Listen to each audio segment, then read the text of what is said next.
പ്രവർത്തകരുടെ ശ്രദ്ധയ്ക്ക് സയ്യിദ് അനീബ ഫക്കീഫങ്ങളെ ആദരിക്കുന്ന മഹാസമ്മേളനം ജനുവരി 19 കൊയിലാണ്ടി സ്റ്റുഡിയോയ്ക്ക് വെച്ച് സംഘടിപ്പിക്കപ്പെടുന്നു.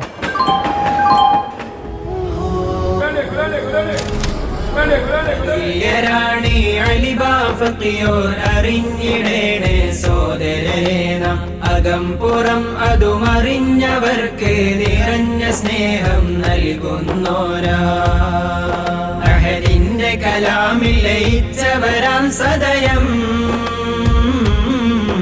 ആറ്റൽ നബി ത്വാഹ പൂമലരാണവരും. മർകസ് ഖൽഫാൻ ഒരു പടി അനവധി സ്ഥാപനം അവരാൽ മധുനുകരുന്നു. മഹനീയം ACS ദർസും അവരുടെ തണലാൽ ശോഭിക്കുന്നു. മർകസ് ഖൽഫാൻ ഒരു